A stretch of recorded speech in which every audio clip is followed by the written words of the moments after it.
Well, after a bunch of character-driven episodes, The Walking Dead finally gives us the episode that we have all been waiting for.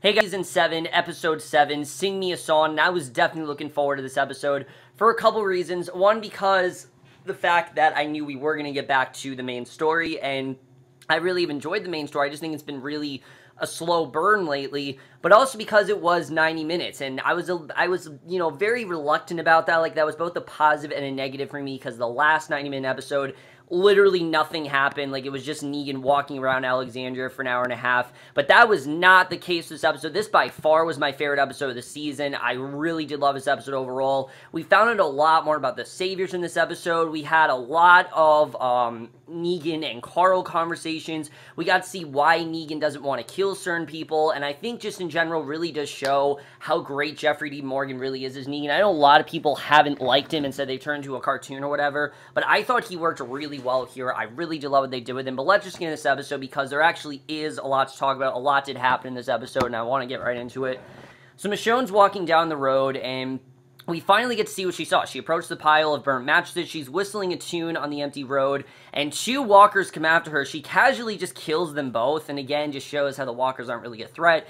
But she sits her bag down, a radio's inside. Immediately after, she picks up a walker, drags him into the woods, leaving a trail of blood and her bag behind. So right off the bat, I think that was a pretty good start. And I think it definitely does show that there's definitely some larger party at play here. But Rick and Aaron then wake up in a trailer. Rick turns his radio on. I like that Rick and Aaron are working together because we really have not gotten to see Aaron in a long time. This is definitely the longest we've seen Aaron in like a very long time. I don't really think he's played that substantial of a role since really that episode in Season 5. But Rick turns his radio on, silence. When Aaron opens the trailer door, he says he didn't see that last night. They both look into the distance, and two Saviors are sitting in a truck and talking about their weapons inventory, and as they leave, we see Carl and Jesus appear from behind boxes inside the truck, and Jesus begins exploring the boxes as the truck is moving, and after noticing a statue, he begins to leave a trail of maple syrup out of the back of the truck, and Jesus thinks that they should bail out of the truck now so they can scope it out from the distance, because again, they're both there to kill Negan. That's why they're going there, and Carl hesitates, but Jesus jumps out of the truck. He looks back, and Carl waves him and stays in the truck. He grabs a machine gun, begins to load it. Negan can be heard outside talking to the men. This was actually quite an intense scene because you really don't know if Carl's actually going to do it, but Carl is hitting and hiding inside. The men start unloading. Carl begins to open fire on the men. Carl comes out of his truck with the gun raised, says he only wants Negan, and Negan appears, says he's adorable. He says Carl scares him, and Dwight tackles Carl to the ground. Daryl can be seen watching from a distance, again, kind of powerless, and Negan asks to help Carl up. He calls the boy his guest, says he's going to show him around, and he actually doesn't kill him. He instead wants to show him how the Saviors are going to work, and the full Walker offensive sanctuary can be seen. The massive building is unveiled behind it, and I think it's just a great start to what we eventually get here, which is essentially an hour and a half of us finding out more about the Saviors. So, most of this episode really is just Negan and Carl one-on-one. It honestly was probably some of the most compelling stuff we've had in a while. I actually thought that us getting inside Carl's head, I know a lot of people don't like that character, but I thought they did some really good stuff in this episode. Like, honestly, I really did understand where Carl was coming from here, and I thought, for the most part, they did a really good job with him. I definitely really did enjoy it, but Negan's trying to help Carl up, but he's being really stubborn. Negan says he has the same stink eye as Rick and tells him he needs to follow him. Negan starts talking to Daryl, threatening him, and as he reaches back for Carl, he helps him up. They start to go inside, and Carl asks what Negan will do to him. He thinks he's just going to straight up and kill him, but Negan tells him not to be scared of anything because it's actually disappointing. He tells Carl that it will be a surprise, and he leads him inside. And as they enter the sanctuary, Negan whispers, "Check this out." He approaches a ledge, and all of these people below kneel. And of course, you get the sense that all these people are in fact part of the sanctuary. They are Saviors. They have, allegiance to Negan. He says they got some great stuff on the run. Everyone gets fresh vegetables at dinner, which, of course, this is something we've seen, that if you are in fact loyal to Negan, Negan will give you the best anything that he can find. And He tells Carl that they all respect him, and Carl is definitely very impressed. He had no idea that Negan was this loyal, and I really do like the way this episode changes Carl's perception of Negan, definitely. Not that Carl likes Negan, but I think it's more he kind of respects him after this, you definitely do see.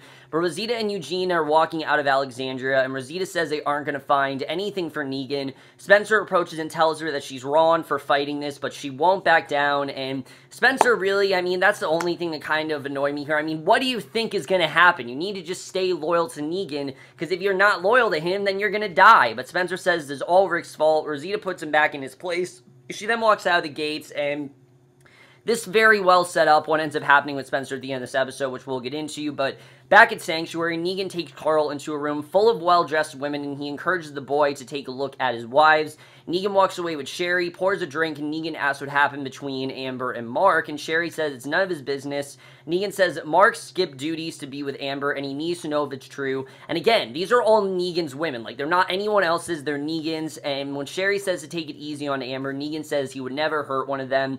He walks across the room, he puts a beer in Carl's hand, and he then walks over to talk to Amber. He tells her he doesn't want anyone to be there that doesn't want to be. She can leave, but he says she can't cheat on him. He asks if she wants to go back to Mark and working for points, but she says she wants to stay. He asks Amber if she knows what that means, and she says yes. So Negan walks over, asks Sherry to get Carson for him. He kisses her before letting her leave, and as they kiss, Dwight and Daryl enter. Daryl and Carl then share a look, and Dwight looks at Sherry.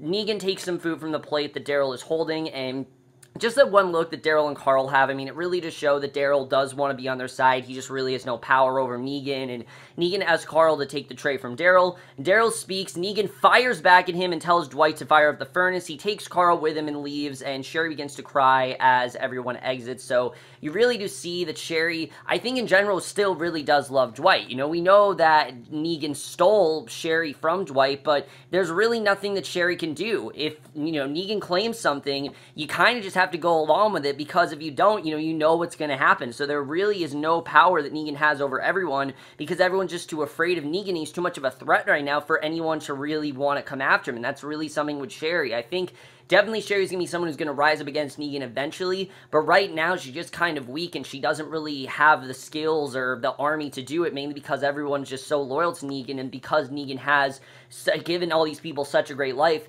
no one really wants to rise up against him. That's definitely something you do see here.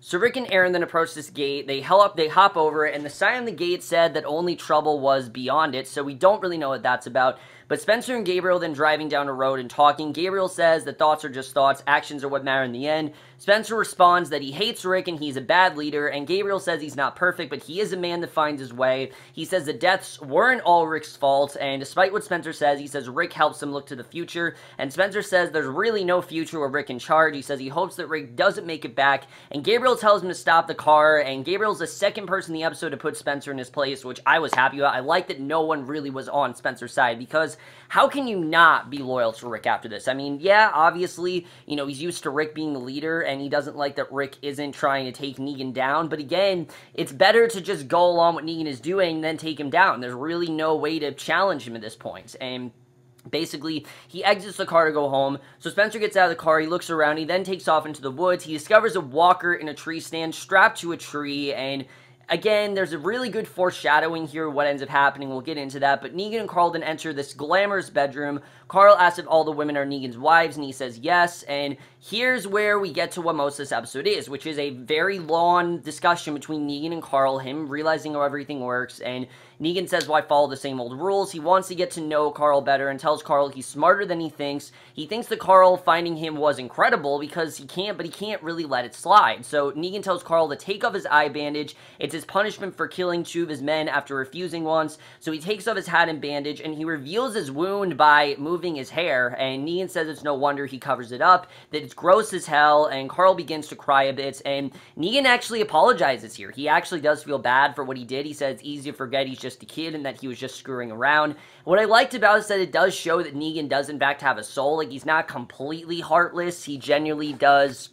I don't know if he cares or if he's just trying to cater to Carl and make him feel better, but Fat Joey enters the room carrying Lucille, saying that Negan left her outside, and Negan tells Carl he never to cover up his eye because no one will mess with him looking like that, and yeah, I definitely would agree. I mean, if you see someone without an eye, and you know what they've been through, definitely you don't want to mess with them. But he asks Joey if he treated Lucille like a lady. He says yes, and after making a joke, he kicks Fat Joey out, and Negan tells Carl that's how men mess with each other, and Rick should be teaching him that, and Negan asks Carl what he does for him, and then he asks him to sing him a song, which is what the title from the episode, but he says he wants something in return for Carl killing his men. He wants Carl to sing a song, but Carl can't really think of anything, and I didn't really know if the actor could sing, but Negan points Lucille at his head. Carl begins singing. It isn't too good, but at the same time, you can tell that Carl's really scared, and he doesn't really know if he should be singing, and he sings "You Are My Sunshine," and Negan's swinging the bat in the background and tells Carl not to let him be a distraction.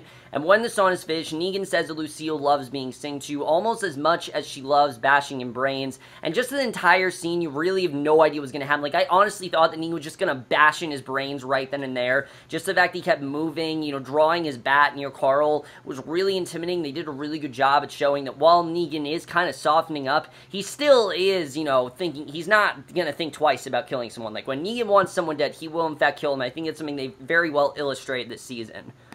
So Negan asks Carl where his mother is. Carl is silent, obviously because he's not going to tell Negan all that happened to Lori and everything. It's really hard to tell, and Negan asks if he saw it happen. Carl says he shot her before she turned, and again, this is really something that Carl doesn't like to admit, but something that he has in fact had to do. And he tells Carl to get up and that the iron should be ready. And remember how long it took Carl to get over Lori's death? Like, just remember how long that took. Just having Carl having to remember that really was kind of heartbreaking. I really did feel bad for the kid here, and Dwight stares at the iron in the fire. Negan enters the giant room. A man is in the middle of everyone tied to a chair. Negan says that this will be hard to watch, but rules are necessary, and he says they can't be saviors without following rules. There's always a cost for breaking them, and if you break any rules, you get the iron. The camera stays on Dwight for a moment, and he hides his face, and as everyone rises to their feet, Negan approaches the man in the chair. Dwight gets the hot iron out of the fire. Negan takes it. He says sorry to Mark, but it is what it is. Negan then approaches the man in the chair. He puts the iron in his face, and everyone watches. The man then passes out.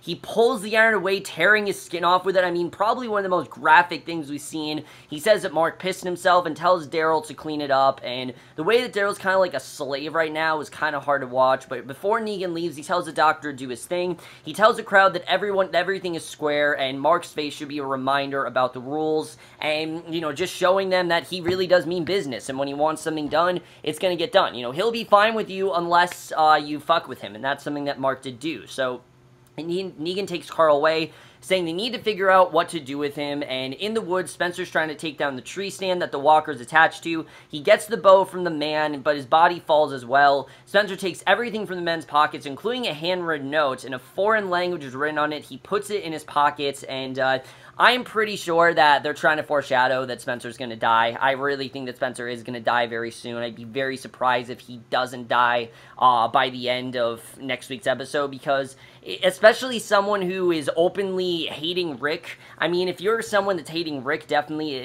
I definitely think that he probably is going to get, what's coming to him, definitely. I think that Spencer probably, if he doesn't die in next week's episode, he will in fact die this season. I just don't see him lasting that much longer, but either way, we'll have to see.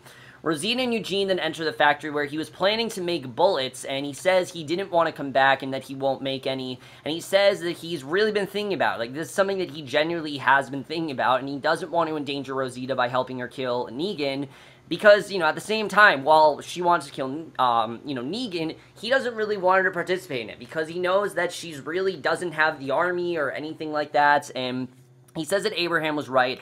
There are too many saviors, and they're too hard to take on. And Rosita says he needs to make her a bullet, and for her and for Abraham. She says that he is weak, coward, and the only reason he's alive is because people feel sorry for him. And I honestly would agree with her on that. I mean, we've seen throughout the course of the show, Eugene is not at all who he thought who we thought he was. Remember how in the beginning we always thought that Eugene was the scientist, and then we had that reveal that he wasn't. And I feel like ever since then, Rosita's never been able to look at him at the same way. She's always seen him as just a petulant, child who said he's one thing but he's really not. But she says, for once, do something useful, make her a bullet. So he begins working on the ammo, and the way that she has power against him, I really do like seeing. And especially in a world without Abraham and Eugene, that dynamic has always been so essential. Now seeing Eugene following Rosita's orders, one, is giving her more to do. Two, I like that Eugene, is in fact, listening to her and is kind of outnumbered in this world. It's definitely going to be interesting to see how things go between Rosita and Eugene and how long this dynamic really does last. Because I want to hope that Rosita is going to rise up against Negan, but at the same time,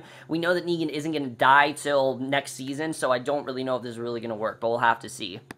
So she's in a stairwell. Dwight comes to meet her. They share a cigarette just like they did before, and Dwight tells her not to feel bad for selling Mark and Amber out. It's a really nice scene because, again, we remember these two were, in fact, supposed to be married, and that he genuinely does love her. Dwight claims he doesn't sleep at night anymore. She says the decision they made was for the both of them, but Dwight says she's only standing on other people's backs. Dwight says they weren't doing anything, and Sherry agrees before walking away. So I really do feel bad for the both of them. I mean, this is clearly a couple that just want a normal life, and they've really been thrown into this world of crime and world of hate, and they really are not happy about it, obviously. They want to get out of there, but Negan and Carl are sitting in his room. Carl has to put the bandage back on, and Negan tells him he can't. Carl wants to know why Negan hasn't killed him, Rick, or Daryl, and yeah, that's a question that we've all been asking. Why is he just letting these people live?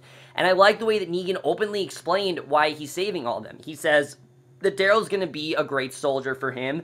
Rick gets him great stuff. He said it's more fun and productive to break Carl instead of kill him, because that's what he wants to do. He wants to break Carl. He wants to remind him of all the shit he did, because Carl thinks he can take down Negan, and Negan wants to show him just how much he can do that. And Negan asks Carl what he should do with him. He can't let him go, so what should he do? And Carl says that Negan should jump out of the window so he doesn't have to kill him, and Carl says Negan can't kill any of them, and that's why he hasn't. That he simply cannot kill them, that they're just smarter than him, and they're there to outsmart him. And I think Carl does kind of have a point there. I mean, if Negan wanted to kill them, he would have killed them, but the fact that he can't kill them, there's definitely a reason why, especially Rick. We've already seen that Rick is kind of outsmarted Negan, and again, we had that scene in episode 4 where you can tell that Negan's kind of scared of Rick, definitely. Is he scared of Carl? No, but Carl does have, I think, the mind that Rick does, and he's been trained with Rick for so long, and he knows the way that Rick works, that that I think is another reason why he can't really kill Carl. But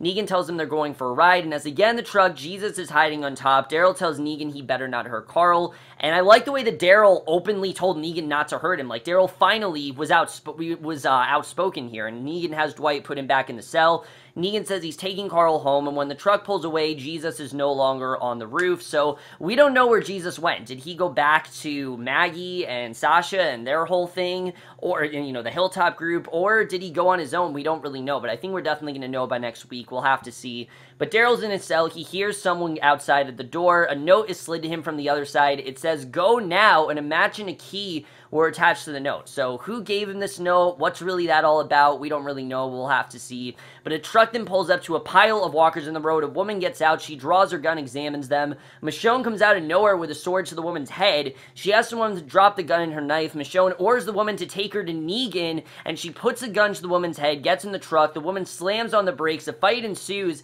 Michonne wins and again asks the woman to take her to Negan. So I am going to assume that Michonne is saying this because she wants to kill Negan. I think she's someone else that thinks that she could, and I think she could. I think she has the army to do it. She's not going to do it, obviously, because again, like I said, he's not getting killed till next season. But I do like the way that Michonne is, in fact, leading this group. I like the way that she isn't backing down, but at the same time, I'm worried for Michonne's safety next week. So Negan bangs Lucille on Olivia's door, enters with Carl behind him, and I straight up thought that Olivia was going to die, but Carl tells Olivia that Annette is fine. He asks where Rick is. Olivia says that Rick will be gone for a couple of days. Negan makes fun of Olivia, and she begins to cry. He says she doesn't have a sense of humor, and Negan turns back around, asks her name, and after she responds, Negan apologizes for being rude. He's going to be there for a while, because again, she said her name was Negan, and he's going to be there for a while. He says it would be enjoyable to have sex with her while he waits for Rick, and again, he looks at every woman as sex objects, as we know, and she slaps him in the face, says he's about 50% more into her now, and Negan says he's going to wait for Rick and that Olivia needs to make lemonade for him and Carl. He says to take her time and make it good. He then asks Carl to take him on the grand tour, and a compilation that begins, we see Negan exploring Carl's house with his shoes off, and It's really weird to see. He's entering Judith's room, Negan picks her up, and this is everything that Rick tried to keep away from Negan, and it's just showing that even Rick's property is now Negan's property. Like, Rick's house is not Rick's house anymore.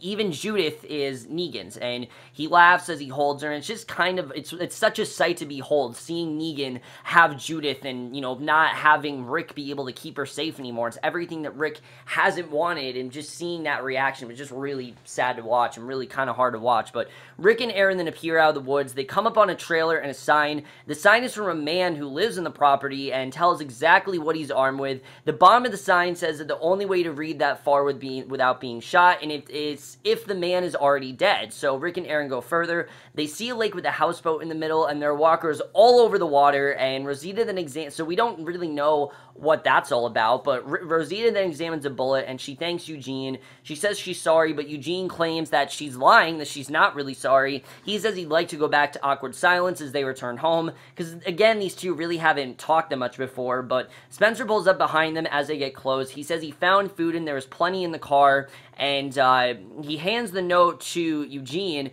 says it was written in Latin, and it was the details of the supply cache that the man had hidden, and we don't really know what that's about, but a savior opens the gate, and the three notice that Negan is there. So they are, in fact, about to go to where Negan is, and he then sits on the porch with Carl. He holds Judith. He tells Carl he likes it there. He might have to stay. He says maybe it is stupid to keep him and Rick alive. Maybe he should just kill him and sell him to their home. He kisses Judith, and basically we're realizing that Negan is about to become more powerful than ever, and that this is now his home, and that Rick and Carl are more in danger than ever, and that is the way this episode ends. Really crazy really crazy stuff overall, but let's just get into this episode where I think this is going to go next week. So overall, this is what I wanted in a 90-minute episode. This episode to me had to be 90 minutes. I understood why it was 90 minutes. I thought we got some really good stuff explored with the saviors. They really did show the power that Negan has over everyone, and really how much of a dictator he really is. Like, Negan, like I said, is really someone who is very skilled. He knows what he's doing. He's very calculated, and you can tell why Negan is the ruler of this community, you know, why he has such a hold against everyone. Now, the big question is next week, where we're going to go, because Negan can't die. Like I said, I didn't say it, I don't know if I said this, but they announced last week that Jeffrey Dean Morgan is going to be around at least till Season 8, so there's no way that he's dying this season, and I'm fine with that. I really am. I don't need Negan every episode. I don't need Negan dead by this season. In fact, I actually really like Jeffrey Dean Morgan. I think he's adding this creepiness to the show that we really haven't had before, and he's adding this, he's such a powerhouse too. Like, he's fun to watch, even though Negan is a bit cartoony at points. I think he's fun to watch, and he's such a big actor, and he's so good at what he does that I just want more and more. Like, I just don't want to see them kill Negan yet. Like, Negan can die in Season 8, just not yet. I don't want to see Negan die just yet, but the big question is, where is that group going? You know, the group with, like, Spencer and Rosita and Eugene.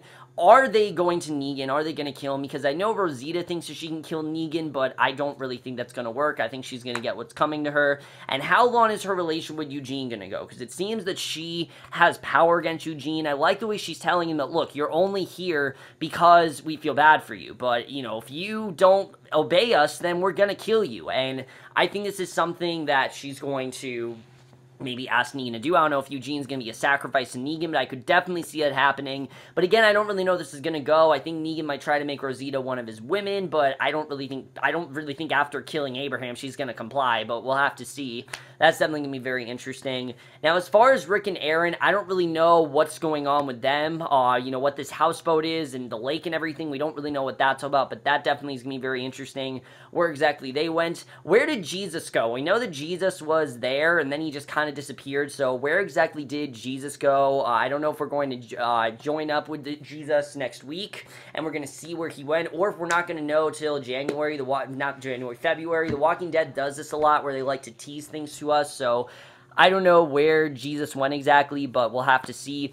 It does look like next week we are going to join back up with Morgan and Carol, which I'm happy about. I really have loved that storyline with Ezekiel. I understand why we haven't seen it. You know, they've been trying to pace things out a little bit slower, so that way things aren't full speed ahead, and that way there is still something to build on, which I've actually been very happy about. I know I complained about last week. It's not really a problem. It's just a different kind of storytelling I'm not really used to from the show. But I do like that they are changing things up. And 7 seasons in, they still are finding ways to reinvent the show. And that's something that I definitely really have appreciated. More into that next week. I'll definitely get into that when we talk about the season so far. But the other big question is, what is this note that Daryl got? What is that all about? The note that says, go now, who sent it to him? What's going on there? And is it something that he should trust? Because my biggest worry is that Daryl's going to listen to this note, he's going to try to break free, and then he's going to get himself killed. I mean, there are, in fact, leaked pictures of people saying that Daryl does, in fact, die in the mid-season finale, and I'm hoping that's not true, but because the fact the finale's 90 minutes, and it seems that Negan can't die, someone's going to die next week. I definitely think someone's going to die. I don't know who it's going to be. I'm hoping it's not Daryl, but the fact that Negan is starting to think, maybe I shouldn't just keep you alive, now is making me think that maybe he will kill Daryl, but either way, we'll have to see. That's going to be very interesting.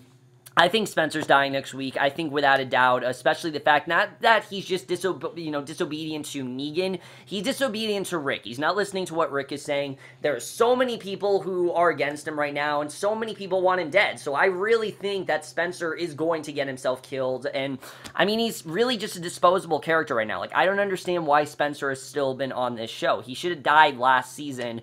He's the most annoying character since Ron, definitely. Like, I definitely think he's been the most annoying. So I really hope that Spencer does die. I feel like since all the Alexandria characters died, he really is not a place on this show, and I think Spencer's going to die very, very soon. I don't really know why he's still on the show, but either way, we'll have to see. I really did feel bad for Dwight in this episode, because you can tell he genuinely does want a life with Sherry. He genuinely does care about her. He doesn't like what's become of her, and he doesn't like the way that Negan is manhandling her and doing all these terrible things, because again, Negan sees these women as sex objects, and Dwight wants to do anything to break her away from that, and it's just really sad to see, because I actually am really rooting for Dwight and Sherry together. I actually really do like these two, and I wish that Negan wouldn't have such a hold over her, but again, there's really nothing Dwight can do in that situation. You know, Negan called her, Negan claimed her, and there's really nothing that can be done there, but I really am upset with the way that's going for Dwight, because again, I really do